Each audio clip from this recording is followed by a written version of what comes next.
अस्सलाम वालेकुम जी भाई यूट्यूब फैमिली, कैसे हैं आप सब। उम्मीद है कि आप सब ठीक ठाक होंगे, जहाँ होंगे खुश होंगे। तो आज हम जा रहे हैं नोज़ द सफारी पार्क और यहाँ पर अभी हम एंटर हो रहे हैं। तो ये सफारी जो है वो दो तरह से है, एक तो फुट सफारी है और एक कार सफारी है। तो सबसे पहले हम करेंगे कार सफारी। कार सफारी के अंदर जितने भी कुछ वाइल्ड एनिमल्स भी हैं और कुछ इस तरह के सीधे साधे भोले भाले कैमल्स भी हैं। तो ये जो भोले भाले कैमल साहब हैं ये हमारे पास आ रहे थे गाड़ी के, लेकिन बच्चों ने फिर भी शोर मचा दिया और समेत मैंने भी शोर मचा दिया था।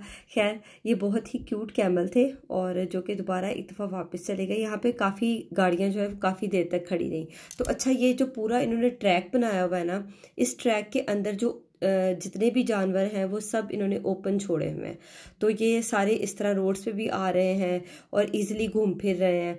तो जस्ट इनको थोड़ा सा जंगल वाला माहौल फ्राहम करने के लिए उन्होंने अपनी पूरी कोशिश की हुई है। तो खैर यहाँ पर जो कैमल है वो दोबारा वापस आए थे क्योंकि मेरे ख्याल में इसको खुजली हो रही थी और ये खुजली करने के लिए जो है ना वो कार के नज़दीक आया था और यहाँ पर मेरा बेटा जो है वो उसे देख के और ज़्यादा डर गया। तो बस यहाँ पर अपना कान खुजा रहा है, ये कुछ नहीं कर रहा, लेकिन बच्चा जो है वो ज़रा थोड़ा सा डर रहा था। खैर यहाँ पर जो है थोड़ा सा हम आगे गए तो वहाँ पर जो है वो और भी बाकी भी जानवर अवेलेबल थे। कुछ यहाँ पर ये थे, इनका नाम नहीं आ रहा मुझे, हाय हाय क्या करूँ। अच्छा खैर जो भी है, नाम आप गूगल से सर्च कर लीजिएगा।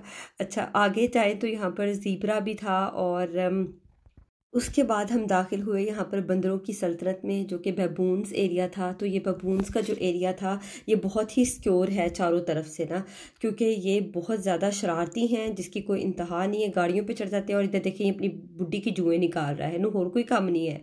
और ये इनका छोटा सा बच्चा भी था साथ। खैर बड़े ये ना शौक से लगा हुआ था। यहाँ पर बंदर क्या करते हैं कि गाड़ियों के ऊपर चढ़ जाते हैं और उन्होंने बाहर दिया वार्निंग दी हुई है कि अपनी गाड़ी को जो है वो कोई भी नुकसान हो सकता है और हम उसके नुकसान के ज़िम्मेदार नहीं है। तो ये क्या करते हैं कि ये जो इनके हाथ में आता है ना ये तोड़ने की भी कोशिश करते हैं। खूब तोड़ पान इन्होंने की यहाँ पर ना, और पूरी कोशिश की इन्होंने कि वो वाइपर्स जो है उनको भी निकालेंगे। देखिए ये दांतों के साथ वाइपर निकाल रहा है। तो मेरे फिर हस्बैंड ने यहाँ पर जो था वो जो क्लीनिंग के लिए फ्लूइड इसके अंदर होता है ना वो इनके ऊपर इस तरह ये देखे लगाया। तो फिर ये थोड़ा पीछे हुआ और बाद में इसको मज़ा आना शुरू हो गया। इसने क्या किया, इसने बाकी फौज बुला ली कि आ जाओ ज़रा इधर, ये देखो क्या हो रहा है। तो इसने जब बाकियों को बुलाया तो और 5-7 उते चढ़ा है। और यहाँ पर ये देखें ये ना इसको बाद में इसने ना इंजॉय इतना किया, इसने चाटना शुरू कर दिया इसको ना फ्लूइड को। और बाकी भी आ चुके थे और ये इतने बड़े थे ये वाले बाकी, कुछ तो बच्चे थे और लेकिन कुछ तो इतने ज़्यादा बड़े थे कि वो पूरी अपनी कोशिश कर रहे थे कि किसी तरह हम वाइपर्स को ना बाहर निकाल लें और देखें तो सही ये है क्या ना। तो दांतों के ज़रिए वो लगे हुए थे। ये गाड़ी की छत पे से ऐसी डांस की आवाज़ें आ रही थी, मैं कह रही थी त्राप त्राप लगी हुई थी। अब ये देखें इसने वाइपर ऊपर कर लिया है, अब दूसरे वाले ने भी आके वही काम करना है। और ये जो है ना ये ग्रुप का सरगना है, मैं कहती हूँ ये सबसे बड़ा था और ये कोई इनका ना कोई ग्रेट ग्रैंडफादर था सारे बंदरों का ना जो यहाँ पे था। और ये जो है ना इसने जो ये इंस्ट्रक्शंस दे रहा था बाकायदा उनको, मैं इसको पूरा नोट करी थी। इसने दूसरे को इंस्ट्रक्शन दी एंड पे कि चलो उतरो, उसे हाथ के साथ इसने कहा कि चलो उतरो ना बाद में। तो ये सबसे ज़्यादा इनके अंदर जो था ना वो एक्टिव था। और ये एक नन्हा बेबी था जो कि गाड़ी की जो साइड मिरर है उसके ऊपर चढ़ा हुआ था। और यहाँ पर ना हस्बैंड ने थोड़ी सी स्पीड जो है ना वो उनकी जो लिमिटेड स्पीड थी उसे थोड़ा तेज़ कर दी थी ताकि ये थोड़ा नीचे उतरे। और यहाँ पर ना इन्होंने अच्छा ये इतने अक्लमंद थे, इनको पता लग गया था कि स्पीड तेज़ हो गई है। इन्होंने खूब ऐसे आराम से पकड़ लिया था ना कस के नीचे ना गिरे ना। तो जैसे थोड़ी सी स्पीड आहिस्ता हुई तो जो साथ जो बड़ा वाला बैठा हुआ है ना बंदर, इसने छोटे वालों से कहा कि चलो उतरो, हाथ के इशारे से ना चलो उतरो नीचे चलें। तो जैसे ही इसने कहा ये उतर गए, बाकी सारे ना फुल यहाँ पे सारे उतर गए थे ये। लेकिन कुछ जो है वो ये अगली गाड़ी पे भी यहाँ पे बैठे हुए हैं। तो बस लेकिन फिर दोबारा थोड़े बहुत आए और हाँ जो बंदरों की है ना सारी उसमें से हम एग्जिट ले रहे थे तो इन्होंने हाथ में ना ये देखें पूरे एक वो सोटी वगैरह पकड़ी हुई है ताकि उनको पीछे हटा सकें क्योंकि ये हटते नहीं हैं।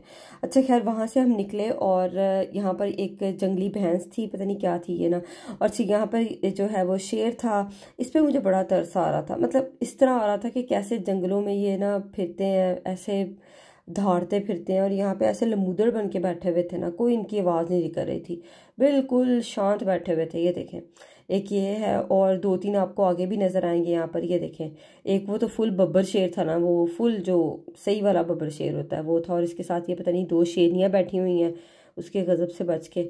और बस यहाँ पर भी काफ़ी लोग थे, मतलब काफ़ी गाड़ियों में थे, स्लो थे, लेकिन यह है कि आहिस्ता आहिस्ता जा रहे थे सब आगे।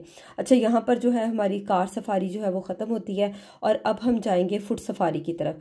और फुट सफारी के अंदर जो है ना वो आगे जिराफ था और कुछ टाइगर की ट्रेल थी और इस तरह ना मतलब काफ़ी यहाँ पर था। और यहाँ पर इन्होंने बैठ के खाने का भी सिस्टम बनाया हुआ है और यहाँ पर और भी मतलब बच्चों के लिए काफ़ी यहाँ पर राइड्स थी और मतलब एक दिन के लिए कुछ एक अच्छा टूर है। यहाँ पर ये देखें जिराफ था और यहाँ पर हमने काफ़ी सारी पिक्चर्स ली, कुछ यहाँ पर हमने वीडियो बनाई और बच्चे यहाँ पर काफ़ी हैप्पी थे क्योंकि ये जो स्पेस थी ना यहाँ पर इन्होंने काफ़ी उसको मतलब इस तरह का हैबिटेट दिया हुआ था टाइगर को, जिस तरह का बांग्लादेश में और मतलब उन एरियाज़ में होता है जहाँ पर ये पाए जाते हैं ना ये वाले टाइगर्स।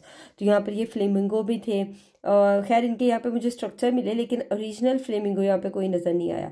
उसके बाद शुरू होता है ये वाला सी लॉयन का शो।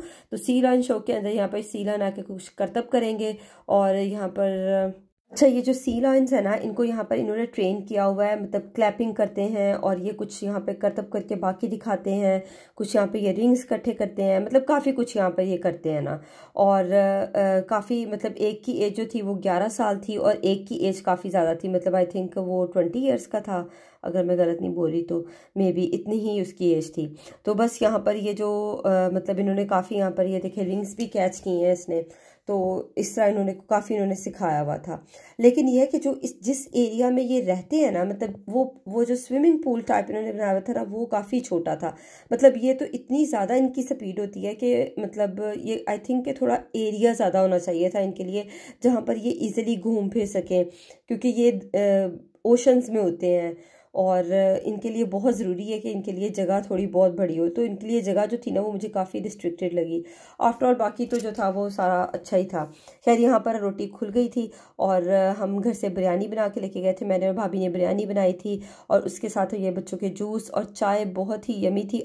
आंटी जी ने यहाँ पर दही फुल्की बनाई हुई थी जो कि बहुत यमी बनी थी। और अच्छा वापसी के ऊपर हम जो है वो आइसक्रीम पार्लर में गए, भाई और भाभी के साथ में गई और ये बहुत इंजॉय किया। थैंक यू सो मच भाई एंड भाभी for this ice cream, it was really yummy. इसके साथ है जी अल्लाह आपका भला करे, दुआओं में रखिएगा याद। अल्लाह हाफिज।